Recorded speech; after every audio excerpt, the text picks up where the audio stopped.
Shalom Aleihim, selamat hari Minggu anak-anakku yang terkasih dalam Tuhan Yesus Kristus, Komisi Remaja GKI Bintaro.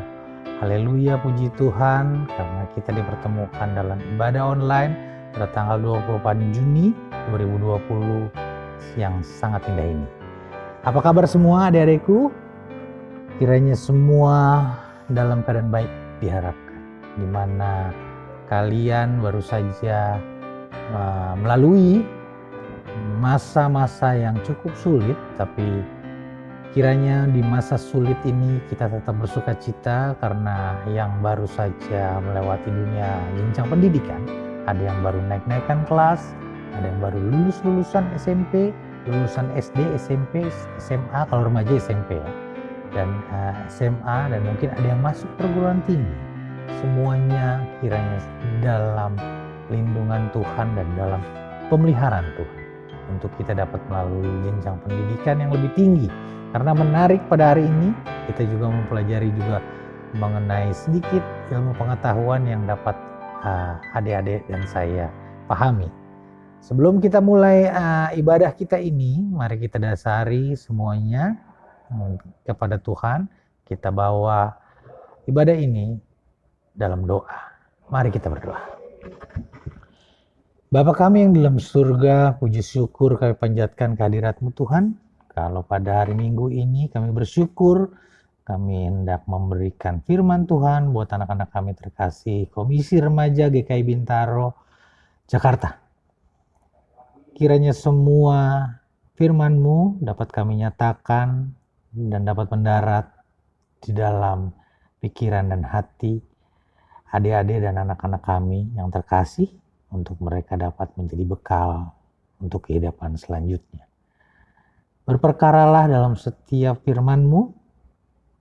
Kiranya doa ini kami alaskan di dalam nama Yesus, Juru Selamat kami yang kudus. Amin. Apa kabar lagi? Om katakan, karena sesuatu yang baik itu harus terus dikumandangkan untuk kita lebih merasakan syukur kepada Tuhan. Baik. Pada hari ini saya memberikan bahasan dari tema yang cukup serius, yang cukup kita dapat berpikir dengan judulnya dari temanya adalah Homo Deus. Apa itu Homo Deus?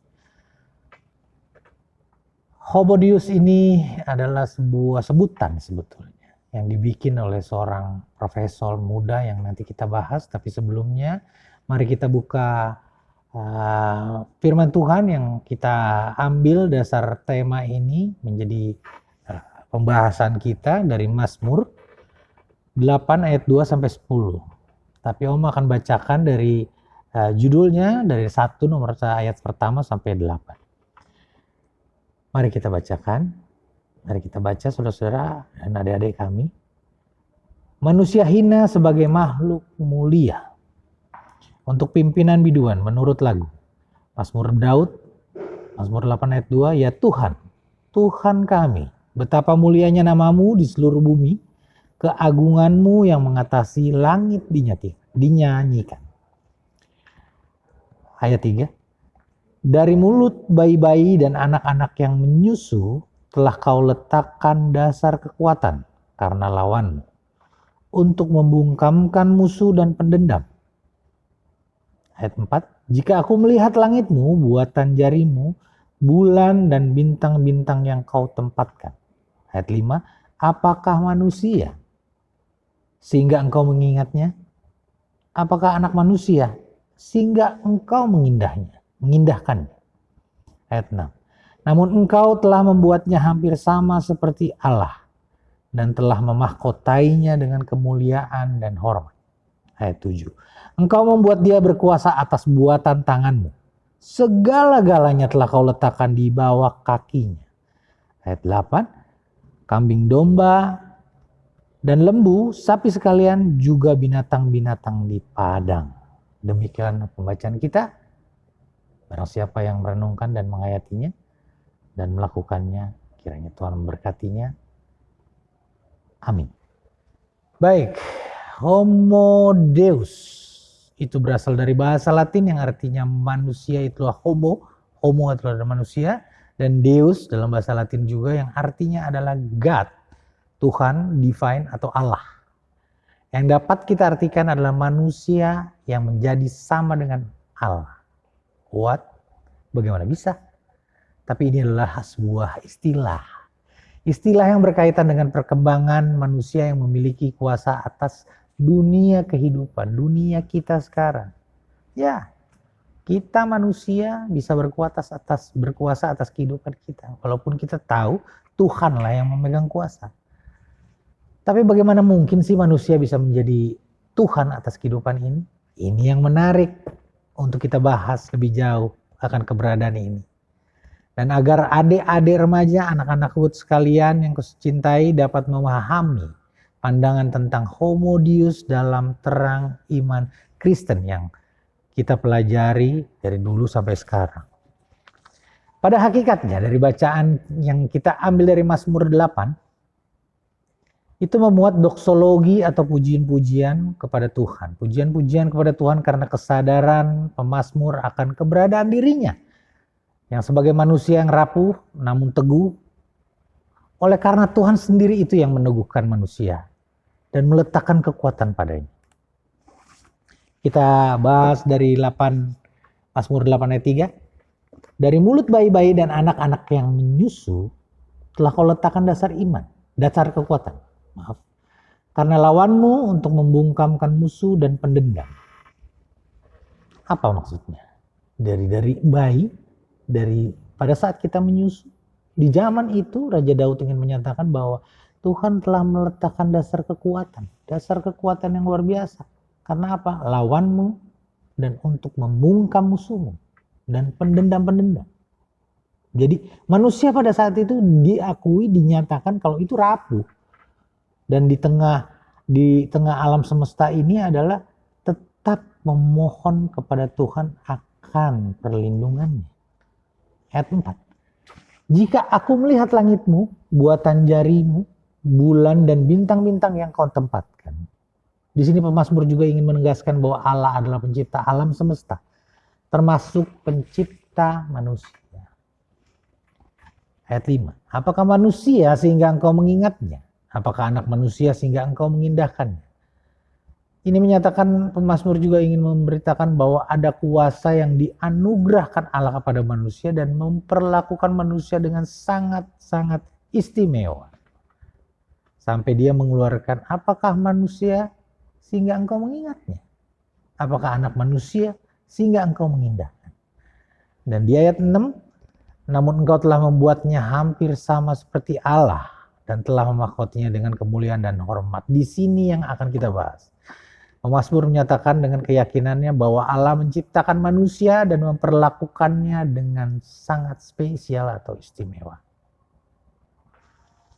Dan di ayat 8, poin 7, engkau membuat dia berkuasa. Ini dia. Atas buatan tanganmu. Segala-galanya telah kau letakkan di bawah kakinya. Artinya kuasa anugerah Allah itu ternyata membuat manusia hampir sama dengan Allah. Di sini maksud pemazmur sama sekali tidak bermaksud menyamakan manusia dengan Allah. Tidak. Manusia tetap ciptaan dan Allah adalah pencipta, sang creator. Dan yang lebih mulia dan terhormat tentu saja Allah itu sendiri. Allah sang pemilik kuasa dan manusia adalah makhluk yang diberi kuasa. Dan pandangan inilah yang melahirkan pemazmur untuk menyatakan doksologinya atau puji-pujiannya kepada Tuhan. Dari penjelasan ini adalah kuasa yang dianugerahkan kepada manusia di tengah kehidupan semesta alam ini. Anugerah yang diberikan kepada manusia di tengah kehidupan semesta alam ini itu adalah ya dan amin. Nubuatannya dari dulu sampai sekarang tetap terjadi. Haleluya. Seperti kita ketahui, adik-adikku yang terkasih, ilmu pengetahuan dan sains teknologi sangat berkembang pesat pada zaman ini. Sangat hebat, luar biasa. Kita tidak bisa menyangkal ilmu pengetahuan dan teknologi mempengaruhi dunia kehidupan manusia. Bahkan diri manusia itu sendiri sudah dipengaruhi oleh teknologi. Penemuan-penemuan mutakhir dari sains dan teknologi membuat manusia semakin punya kuasa atas dunia kehidupan, punya power, termasuk juga atas kehidupan sesamanya, baik manusia maupun hewan. Seperti yang dikatakan oleh Francis Bacon, knowledge is power. Pengetahuan adalah kuasa. Pengetahuan dan sains adalah kuasa. Itulah sebabnya seorang profesor muda dari University of Hebrew, yang mana juga memang dia orang Israel, umat pilihan Tuhan juga. Dia membuat sebuah buku yang memprediksi sebuah masa yang akan datang yang semuanya dikelola oleh manusia. Luar biasa. Bagaimana itu terjadi? Mari kita bahas pembahasan yang menarik ini.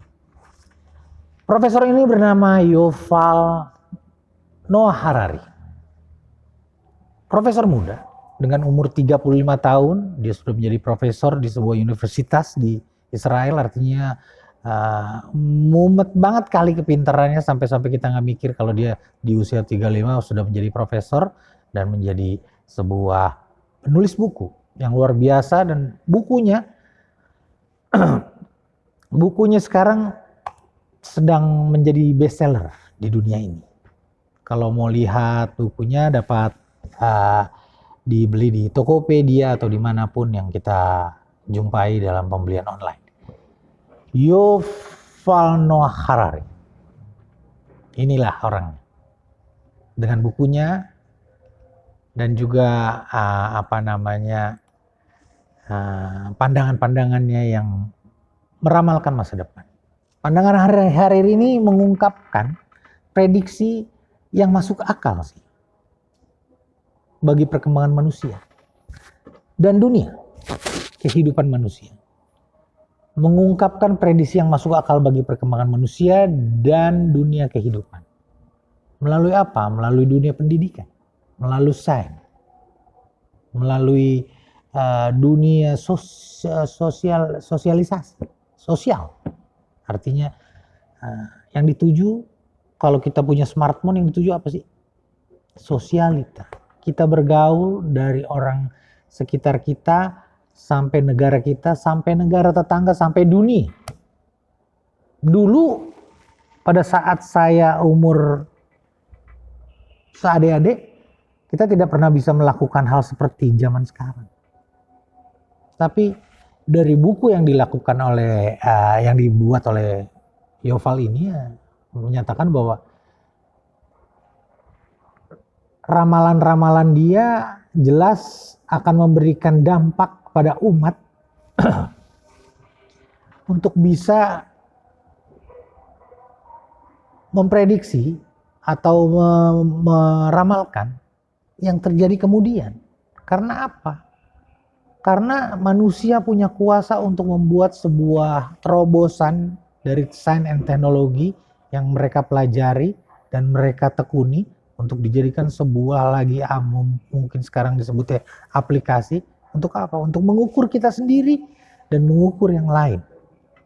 Yang sampai-sampai mohon maaf, sampai-sampai kita sendiri tidak tahu kalau kita sendiri bisa dikontrol oleh teknologi tersebut. Tapi pada saat ini, dunia kalian, dunia yang penuh misteri. Nah, kenapa penuh misteri?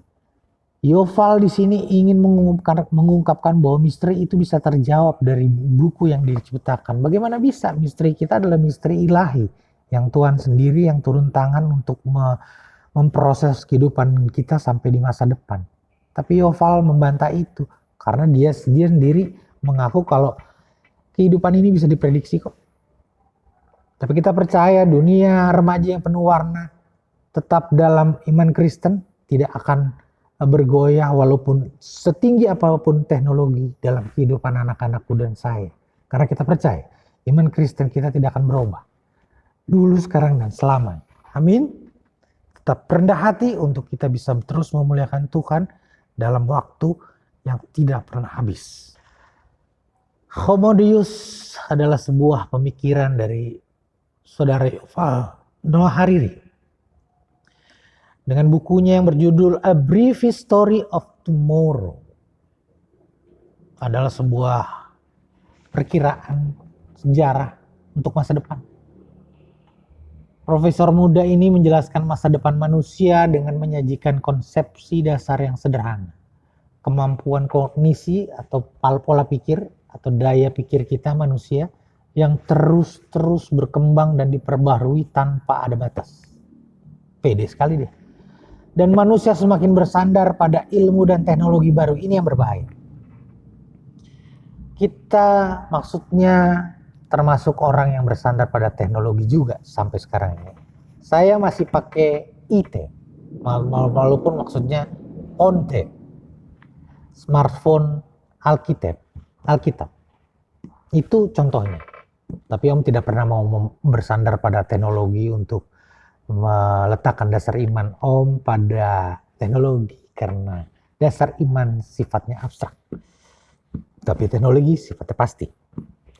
Dan manusia semakin bersandar pada ilmu dan teknologi baru seperti ilmu komputer dan berbagai cabang ilmu lainnya seperti ilmu saraf, life science, dan artificial intelligence. Komputer dan life science berkembang sedemikian rupa mencoba membuka tabir misteri manusia. Namun kadang pada akhirnya melampaui kemampuan kognisi manusia dalam setiap bidang kehidupan.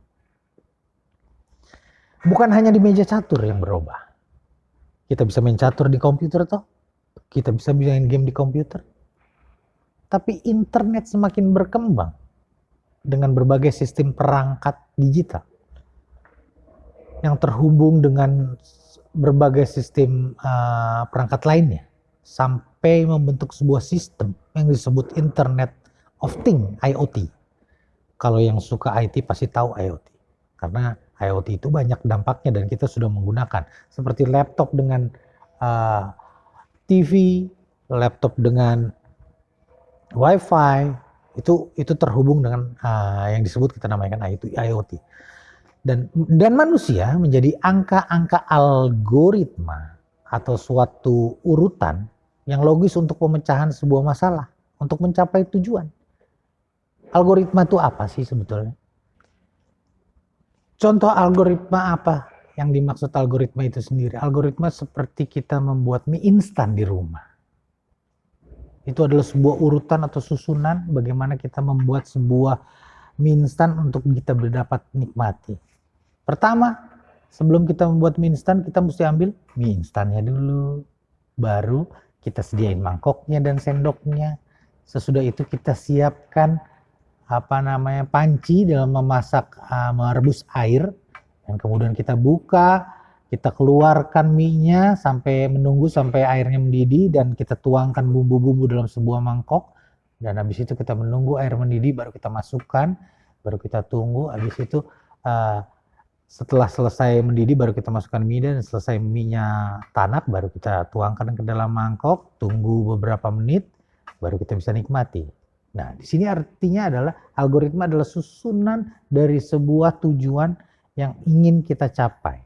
Seperti itulah di mana manusia adalah dimasukkan dalam disebut sebagai algoritma yang disusun. Lewat sistem inilah data atau informasi yang terus mengalir. Seperti adik-adikku semua sekalian mempunyai data-data yang sudah tercatat di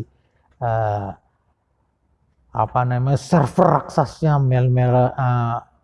mereka di Amerika yang disebut yang kita pakai sering Facebook atau Instagram. Itu adalah data yang dikumpulkan dari adik-adik semua untuk dijatuhkan sebuah bank data terbesar untuk bisa dikontrol oleh mereka. Itu yang disebut kenapa disebut di sini mereka bisa mengetahui apa yang dimaksud dengan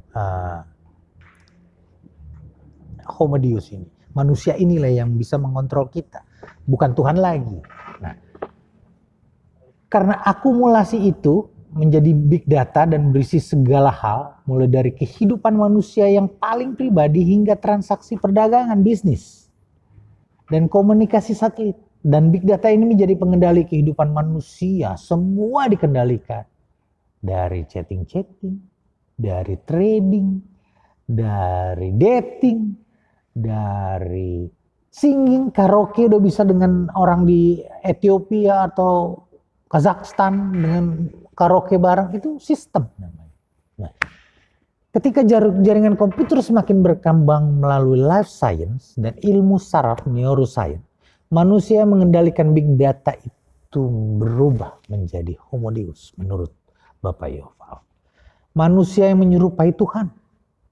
Inilah Tuhan atau dewa yang digambarkan lahir dari Silicon Valley. Silicon Valley adalah sebuah tempat di mana perusahaan-perusahaan startup berdiri di sebuah Amerika California, di mana semuanya di situ tuh ngumpul tuh.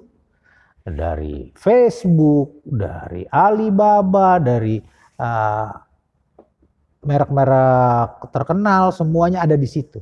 Dan mereka sama-sama membuat sebuah dunia teknologi yang luar biasa. Nah, dari sini kita belajar apa? Kalau yang digambarkan oleh mereka, Tuhannya atau dewanya, para homo deus ini mengolah dan mengendalikan data kehidupan manusia lewat ilmu-ilmu yang mereka ciptakan. Dengan cara menyingkap cara kerja otak manusia, proses berpikir dan mekanis subjektivitas manusia. Dari perasaan kita, bagaimana kita ngolah jiwa dan kesadaran, atau disebut Sapien black box. Hasil hitung yang secara mendalam dari data setiap individu yang telah bergantung dengan internet disebut sebagai big data. Dan manusia memang tak lebih dari algoritma yang dapat diatur dari pengalaman-pengalaman yang sudah dilakukan. Dari emosinya, pengambilan keputusannya, dan seterusnya.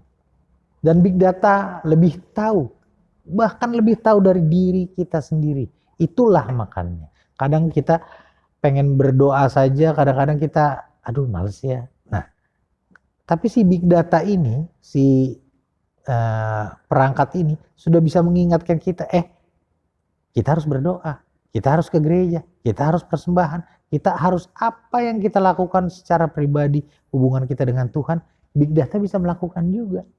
Nah, itu yang disebut homo deus bagi Bapak Yuval Noah Harari. Tapi bagi kita itu tidak ada pengaruhnya, karena iman Kristiani kita lebih mempengaruhi kehidupan pribadi kita untuk kita lebih dekat padanya. Untuk apa?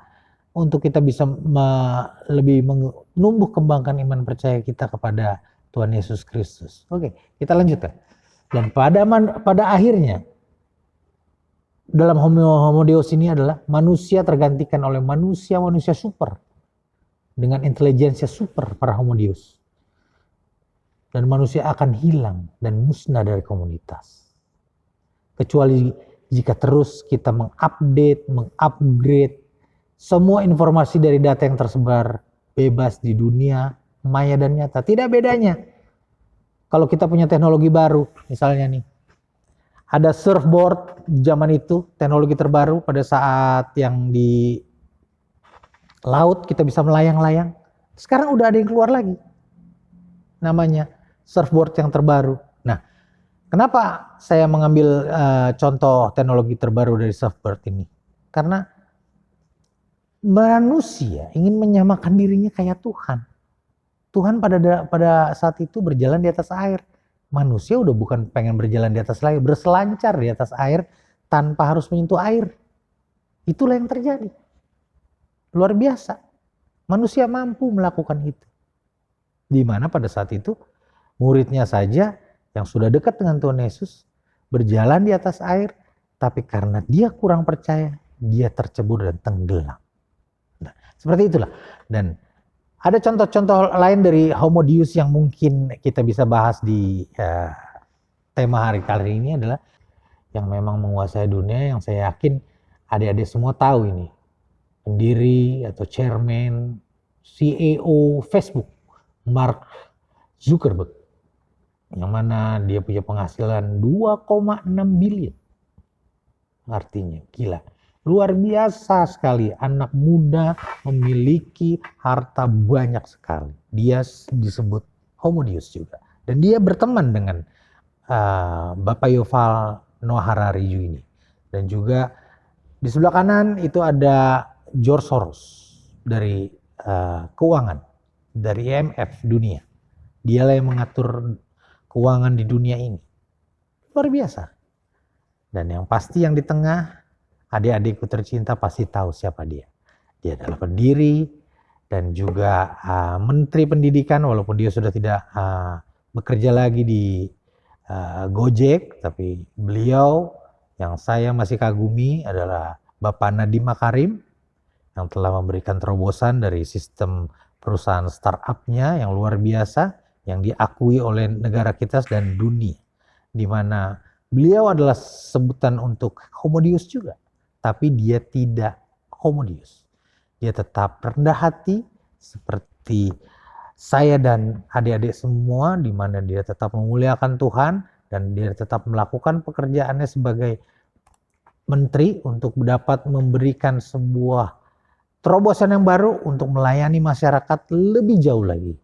Dan pada akhirnya di sini saya mau katakan bahwa tidak ada yang bisa menggantikan iman percaya kita kepada Tuhan. Kalau kita tidak sendiri yang mempercayainya, kalau kita ingin menjadi anaknya dan tidak pernah lelah untuk mencoba hal baru, membuat hal yang baru, untuk memberikan sesuatu yang lebih bagi orang lain dan negara dan dunia. Berkaryalah terus.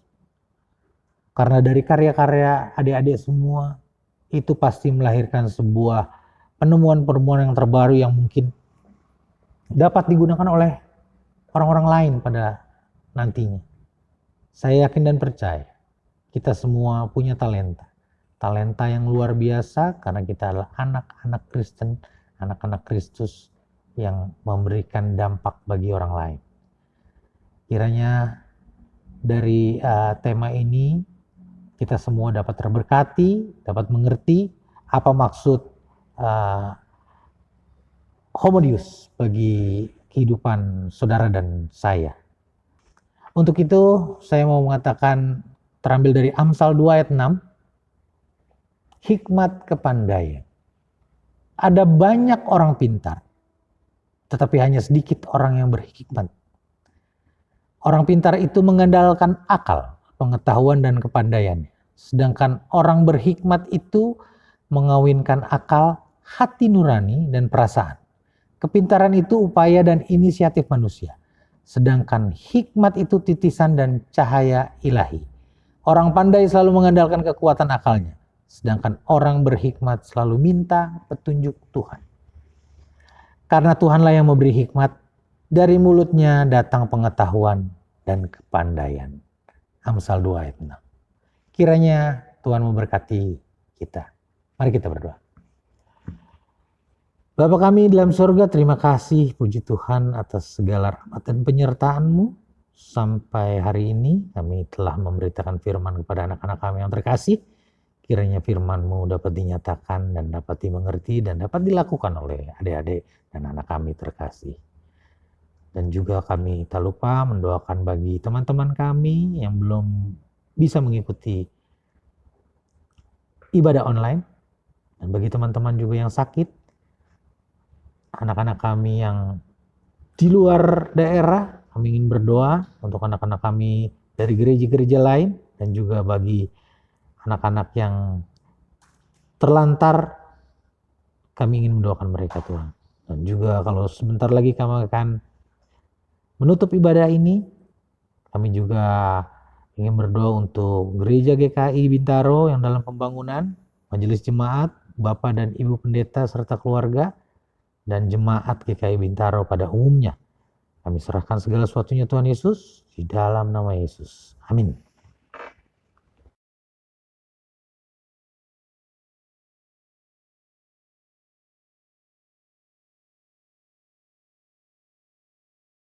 Tuh.